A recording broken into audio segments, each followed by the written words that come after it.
So, what happens during and after a viral infection? Hey, I'm Dr. Patty Barch. I'm a traditional naturopath, founder and owner of Naturally Unbridled Wellness and naturallyunbridled.com, where we focus on wellness solutions, not disease management. This is Down the Ridge with Dr. Patty. This is not medical advice. It's for entertainment purposes only. Nothing I say is true. Don't listen to me. Obviously, if you are listening to me, you can tell I've had a virus recently.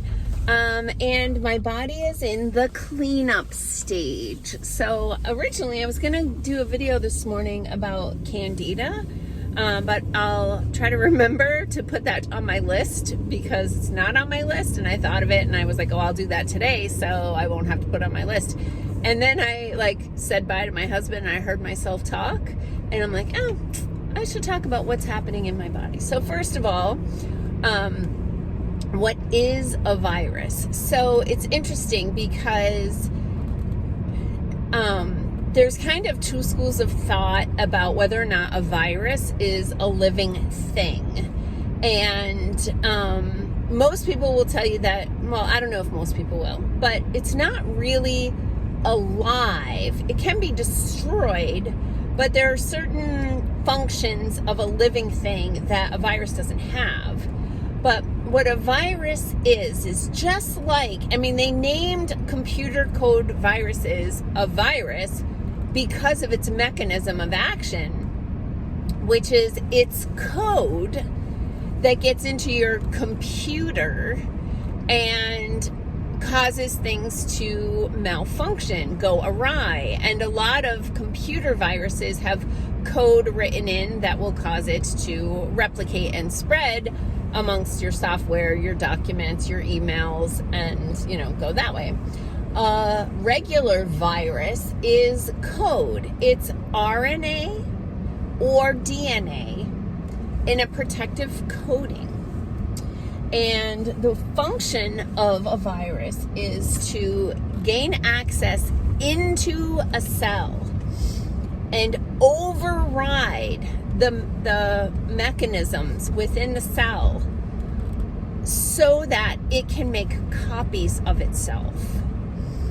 I'm just picturing these little viruses taking butt photocopies on the photocopier in the office, that was a big thing, I think, in the 80s. But yeah, those viruses are in there photocopying their butts in your cells.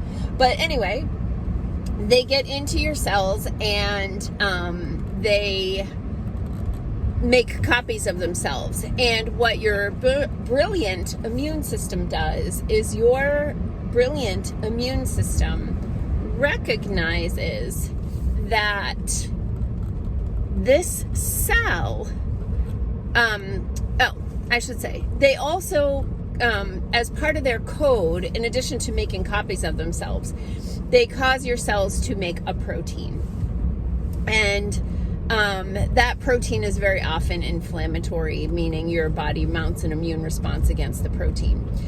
When your immune system recognizes a cell that is infected by a virus, making copies of itself and secreting what's called exogenous proteins, meaning they're not from the body themselves, they're foreign proteins.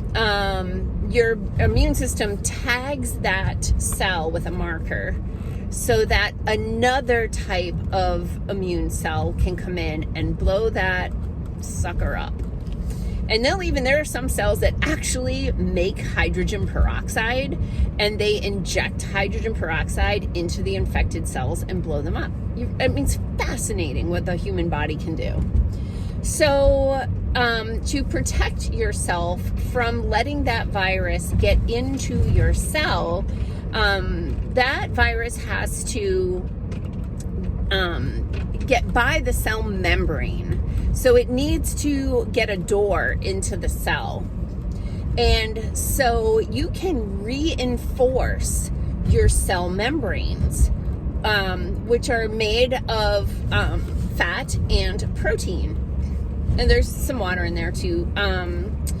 So the fat-soluble vitamins, especially vitamin A and vitamin D, do a really good job at reinforcing the cell membranes to make it more difficult for a virus to penetrate and to get in and then hijack your cellular organelles to start making copies of itself and producing bad proteins.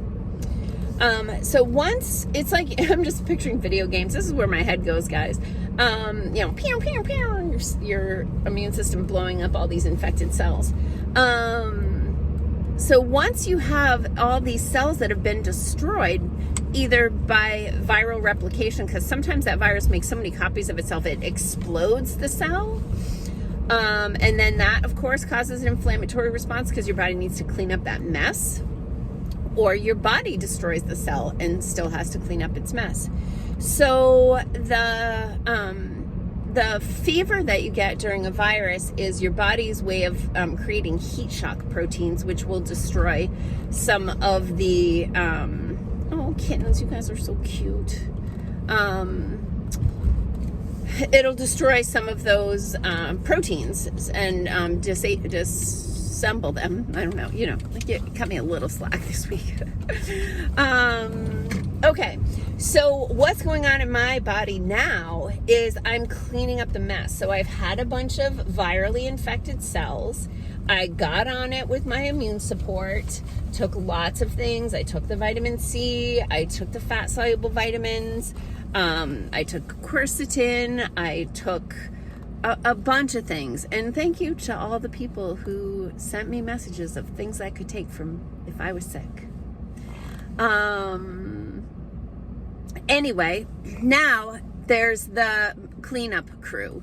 So now my body needs to get rid of all the dead cells, all the viral particles that have been destroyed. It has to break those down and get them out. So it's going to do that mostly through the lymphatic system, which is a pipeline of fluid and cells that will bring the trash to your liver, and then your liver is going to shunt it into your colon, and then your colon is going to take it out of the body. There's other mechanisms too, but that's a primary one. So some movement, some sauna, some things that help break down, so enzymes,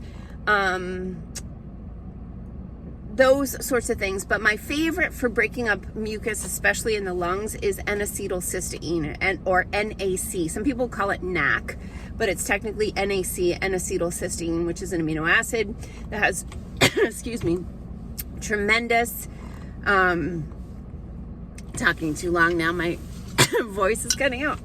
Okay. Happy Thanksgiving.